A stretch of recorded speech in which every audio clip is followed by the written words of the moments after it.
Mientras Jesús y sus discípulos compartían una comida, Jesús les dijo que esperaran en Jerusalén porque el Señor les iba a dar un regalo increíble. Jesús les dijo que actuarían como testigos ante todo el mundo sobre las grandes obras que hizo Él mientras estuvo en la tierra. Entonces, justo delante de sus ojos, Jesús se elevó hacia el cielo y se escondió de ellos en una nube. Jesús ascendió a los cielos tal y como había prometido. Mientras estaban allí mirando al cielo, aparecieron dos ángeles. Les preguntaron a los discípulos: ¿por qué están mirando al cielo? Jesús regresará a la tierra un día de la misma manera que se fue. Después de ver a Jesús ascender hacia su Padre en el cielo, los discípulos comenzaron la caminata de un día de regreso a Jerusalén.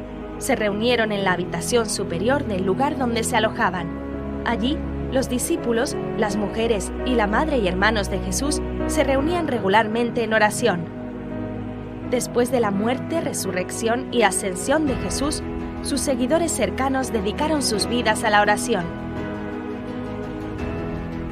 En lo que parecía un día normal, el grupo de seguidores de Jesús se reunió como de costumbre en la habitación de arriba para orar y comulgar, cuando un sonido como una ráfaga de viento poderoso del cielo llenó repentinamente toda la casa.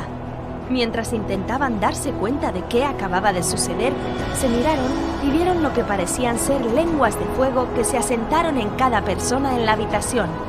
Este fue el regalo que Jesús prometió que vendría, el Espíritu Santo. Cuando abrieron la boca para alabar a Dios por este increíble regalo, comenzaron a hablar en diferentes idiomas que nunca antes habían hablado. Este era el poder del Espíritu Santo. Estaba llena de personas que habían viajado desde muchos países extranjeros para el Festival de Pentecostés. Estos peregrinos extranjeros comenzaron a escuchar a los discípulos que hablaban idiomas extranjeros.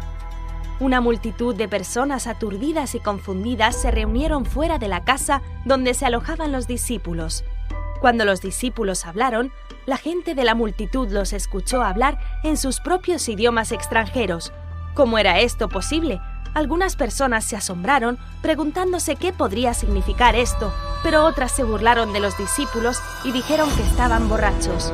Pedro salió de la casa y se dirigió a la multitud para explicarles cómo eran capaces de hablar todas estas lenguas. Le dijo a la multitud que todo lo que estaba sucediendo en este momento ya había sido prometido hace mucho tiempo en las Escrituras. Pedro explicó que Jesús, el hombre al que habían matado, era el Hijo de Dios y había resucitado de entre los muertos y ascendido a los cielos. Pedro dijo: que todos en Israel sepan con certeza que Dios ha hecho que este Jesús, a quien crucificaron, es el Señor y Mesías. Cuando la gente escuchó el mensaje de Pedro, les atravesó el corazón. Llenos de pesar, dolor y arrepentimiento, estaban desesperados por saber qué podían hacer para enmendar las cosas entre ellos y el Dios y Mesías que no habían reconocido y al que habían rechazado. La gente de la multitud le gritó a Pedro y a los otros discípulos: ¿qué debemos hacer para salvarnos?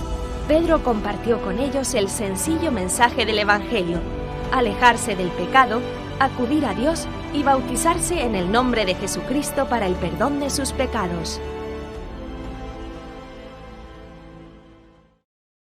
Pedro continuó predicando a la multitud, diciéndoles que la promesa del perdón de los pecados a través del arrepentimiento y el bautismo era para ellos, sus hijos y todos los que creyeran que Jesucristo es el Mesías.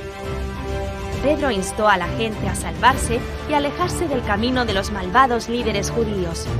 Cerca de 3.000 personas que escucharon el mensaje de Pedro ese día creyeron y fueron bautizados.